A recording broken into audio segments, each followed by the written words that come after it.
Le Parisien saca nueva información referente al contrato de Mbappé y la voy a utilizar ya no solo para comentarla, sino para también comparar la carrera del francés con la de Erling Haaland, sobre todo hablando extradeportivamente.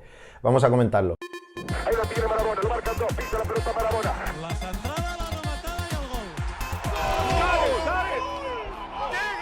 Muy buenas, ¿qué tal estáis? Bueno, bienvenidos a lo que ya sí es el segundo vídeo del día. Tenéis colgado en el canal en ese donde hablo un poco de la relación de Tebas y Rubiales, que la guerra sigue, esta vez por lo referente a la huelga que quería proclamar Tebas y todos sus subordinados en cuanto al CVC, todos los que están relacionados con ese acuerdo ilegal, pero que parece ser que, como comentaba Rubiales, pues no va a salir adelante, y también, como hablo en ese vídeo, pues que el enemigo de mi enemigo es mi amigo, y que por supuesto en este tema o en esta guerra entre Rubiales y Tebas, todo mi apoyo para el presidente de la Federación Española de Fútbol. En este lo que vamos a hacer es comentar un poco la noticia o la información que salió en el Le Parisien, que replicó luego Andrés Onrubia también en el AS, y que por supuesto es de donde he sacado la información, porque mi francés, pues sí, quizá me gustaría saber un poquito más porque me gustan las lenguas y demás, pero bueno, que con catalán, castellano, español y chapurrear un poquito de chino yo creo que me vale, pero no es lo suficiente como para entender las noticias que salen en Francia. Así que vamos a comentar un poco ese contrato de Kylian Mbappé. Vamos a poner primero un poco en órbita las cantidades que han salido a la luz, sobre todo comparándolas con otros deportistas, ¿no? Como ya estáis viendo aquí, he sacado los 4 más elevados de los 10, que bueno, que lo que sacaba Le Parisien eran los 10 más elevados de la historia del deporte, y aquí he sacado pues los 4, por supuesto. El primero lo encabeza Kylian Mbappé, con esos 630 millones de euros brutos en 3 temporadas, que da a 210 por cada una de las 3 que ha firmado, pero vamos a entrar en detalle más adelante. El segundo es aquel faraónico contrato de Leo Messi, que firmó por 4 años a razón de 555 millones en toda la suma del contrato. Luego encontramos el de Patrick Mahomes en fútbol americano, que también es bastante elevado, con 510 millones en 10 años. Y por último encontramos, por último de estos 4, el de Floyd Mayweather, que ya sabemos también que el boxeador pues gana mucha cantidad de dinero, pero que, como veis, pues está bastante lejos de esos 630 millones por 3 temporadas que firmó Kylian Mbappé el pasado mes de mayo. Y vamos a empezar un poco hablando de la ley en Francia, ¿no? Como estamos viendo, como comentaba Andrés Onrubia en esta noticia, pues Francia retiene ese 45% en cuanto a tasas, impuestos y demás a los deportistas franceses, ¿no? Bueno, deportistas, entiendo yo que toda la gente está con una gran riqueza, ¿no? Entonces, de estos 630 millones en 3 años, que sale da a una media de 210 cada temporada, brutos, en netos se queda más o menos en unos 115, 120 millones netos por temporada para Kylian Mbappé, ¿verdad? Pero es que esto parece ser que es solo el sueldo. Aunque por mucho que ahora hayan salido informaciones que ha dicho que Mbappé que no se quiere ir Mbappé, parece ser que se quería ir, pero se ha encontrado con la negativa de varios clubes, entre ellos el Madrid, que dijo Florentino que ya estaba cansado de esta historia, y que eso pues que ya no. Sí que es verdad que tras el rechazo de Mbappé al Real Madrid, pues Florentino Pérez sí que dijo varias veces de que estaría arrepentido y demás, pero no parece ser que el presidente del Madrid vaya a cambiar su postura y vaya a tratar de fichar al francés. Y sobre todo, viendo lo que cobra, que es que el Madrid, bueno, ni el Madrid ni ningún club, a excepción de, creo yo, que el Newcastle, estarían en condiciones de pagarle esta cantidad de dinero al bueno de Kylian, ¿verdad? Bueno, pues estos 210 millones brutos al año es solo parte, bueno, es solo el salario, es solo la ficha anual del jugador, porque parece ser que aunque el PSG no ganase nada, porque eso habría que añadirlo, ¿no? Si el PSG es campeón de Copa, Liga, Champions, bueno, Champions no creo que suceda, si él es Pichichi, si él es Balón de Oro, todas estas cosas, pues esto es un plus más, ¿no? Pero el plus que le tiene que dar, bueno, porque eso es variable, puede suceder o no, el plus que no es variable y que va a suceder sí o sí es el de fidelidad. Estamos de acuerdo que muchos clubes tienen esto, sobre todo en los grandes, tanto es así que sabemos que el Barça todavía le debe a Messi parte de ese bonus de fidelidad. Bueno, pues este bonus de fidelidad es increciendo. La primera temporada, si Mbappé se queda, son 70 millones, la segunda son 80 y la tercera son 90. O sea, a los 210 millones en bruto hay que sumarle esta cantidad de dinero.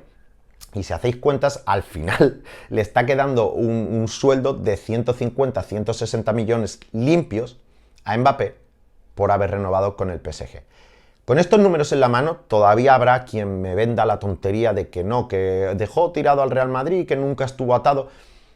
Si eso fuese así, ¿por qué el PSG, sin ninguna competencia de otros clubes, le tiene que ofrecer esta cantidad a Kylian Mbappé? Si no se iba a ir, si él estaba contento en el Paris Saint-Germain, si su prioridad era renovar y todo eso, ¿qué necesidad tiene de que un jugador que está cobrando 20-25 pase a cobrar 150, 160? No lo entiendo. Porque estamos hablando esto solo del contrato. A ello hay que sumarle los 180 millones que le dieron por la prima de renovación. Es decir, que al final divides esto, son 60, más o menos 60 millones de euros más al año, y al final te estás yendo casi a los 200 millones. De 20 o 30 que cobrabas, se te multiplica por 10 si nadie te quería. Bueno, pero bueno, que al final es algo que está pagando un país y no está pagando un club, porque por supuesto, solo la parte, como leíais antes en la información de Andrés Onrubia, solo esa parte del sueldo de Kylian Mbappé por temporada es un cuarto del presupuesto del PSG. Y claro, si solo un jugador se está fumando ya una cuarta parte del presupuesto, ¿cómo leches va el PSG a pagarle su sueldo si luego también tiene que pagar a Messi, a Neymar, a Sergio Ramos, a todos los que tienen en plantilla? Vamos, que es algo prácticamente imposible. Y claro, ¿cómo podemos hilar esto sin ir directamente al tema de Erling Haaland, verdad? Bueno, pues hace unos días salió la que ahora está a cargo de la agencia de representación de Mino Raiola, que en paz descanse, y hablaba de que Erling Haaland iba a ser el primer jugador en mover 1.000 millones de euros, entiendo que en cantidades de traspasos. La verdad es que es algo que veo complicado, porque hasta ahora las cantidades que se han movido no son muy elevadas, y para llegar a alcanzar los 1.000 millones, sobre todo si no tienes en cuenta las primas, las comisiones y demás de los representantes, mínimo le quedarían hacer todavía como poco 4 o 5 traspasos a Erling Haaland, y yo creo que no los va a hacer. No los va a hacer por cómo está tomando la carrera su familia, que está totalmente alejada del camino de Kylian Mbappé. De hecho, creo que es el opuesto, van incluso en contradicción, diría. ¿Qué pasa en la carrera de Erling Haaland? ¿O qué estamos viendo? Porque el patrón está bastante claro y el movimiento del Dortmund al City así lo certifica. Erling Haaland, cuando salió de Noruega, se fue al Salzburgo, un equipo que estaba creciendo, que le permitía seguir desarrollándose como jugador. Siendo joven iba a contar con minutos, al final iba... No una liga competitiva, por supuesto que no, pero sí que, bueno, que le daba pie a llegar a Europa, estar ya partícipe con los más grandes, o con algunos de los más grandes, y al final pues seguir creciendo. A partir de sus buenas temporadas en Salzburgo, se marchó al Borussia de Dortmund, un contrato, un movimiento, un fichaje que no fue muy caro para el Dortmund, y tras el Dortmund, tras haberse también desarrollado en una liga un poquito más competitiva, que era el siguiente nivel a donde estaba el Salzburgo, la alemana, pues... ya la alemana se desarrolla un poquito más, sigue creciendo, lo conoce toda Europa, sus números crecen. Sí que tiene ese último año problemas de las lesiones, que parece ser que ahora, y que toque madera, se han calmado. Y luego ya el siguiente paso, sí que yo entiendo que la liga inglesa, quizá la Premier, son 2 escalones más que la alemana, pero que al final el Manchester City, creo yo que como proyecto, por el entrenador, por todo el proyecto, cómo está trabajando el City los últimos años y demás, sí que era el acorde o el más adecuado para continuar la carrera de Erling Haaland. Se va a desarrollar todavía mucho más como jugador, está en la liga más competitiva del mundo, está en un equipo candidato a todo, va a seguir jugando porque va a ser la pieza angular del proyecto, y es allí donde yo creo, porque no voy a entrar en las tonterías estas de que está cedido por el Madrid. No vamos a valorar todavía esa cláusula de salida, aunque sí que ahora vamos a comentarla. Yo creo que Haaland, como ya dije en un vídeo cuando mi intervención en el canal de Twitch de Andrés Martínez, creo que se va a quedar 3 o 4 años cuando destroce todas las estadísticas que hay en cuanto a goles. Es posible que se replantee salir, pero salir para seguir creciendo y para seguir mejorando sus marcas, no su bolsillo. Y eso lo vemos en como decía antes, en esa cláusula de salida que parece ser que han puesto en su contrato. Erling Haaland quiere ser dueño de su futuro, no quiere que por estar atado a un megacontrato con unas cantidades estratosféricas esté retenido en contra de su voluntad, y así lo hace ver en los contratos. Quizá no va a cobrar muchísimo, porque claro, el Manchester City dirá, bueno, si tú me estás pidiendo esto, pues habrá que reducirlo por otra parte, o tu contrato no va a ser muy elevado en cuanto a ficha anual, o el pago mío por tu traspaso no va a ser tan elevado, y parece ser que que así fue. Pero bueno, lo que vemos en la carrera de Erling Haaland es que él se preocupa y cómo vive 100% por el deporte. Vive 24 horas pensando en el fútbol, en cómo desarrollarse todavía más como futbolista, y otra prueba de ello es el negocio que tiene abierto en Marbella, ¿no? Algo similar como un centro de alto rendimiento de recuperación de lesiones y todas estas cosas, porque Haaland vive para y por el fútbol. Y se está demostrando. Es un chico que está destrozando cualquier marca imaginable en cuanto a goles. Va a acabar este año con 60, 70, 80 goles, vete tú a saber. Y la enfoca, como decía, su carrera más al tema deportivo. Obviamente no va a jugar gratis y obviamente va a cobrar.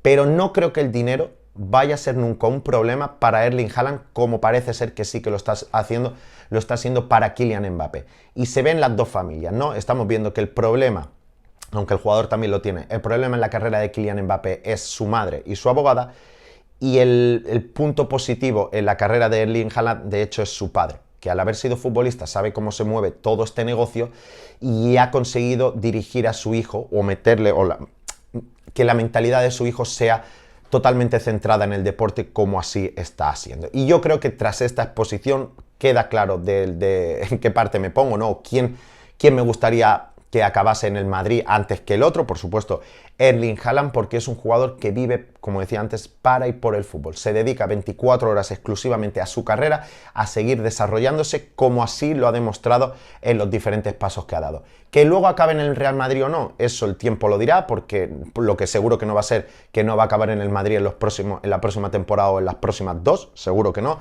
Se va a quedar en el City, va a seguir desarrollándose, va a seguir creciendo muchísimo como jugador, va a destruir todas las marcas de goles habidas y por haber.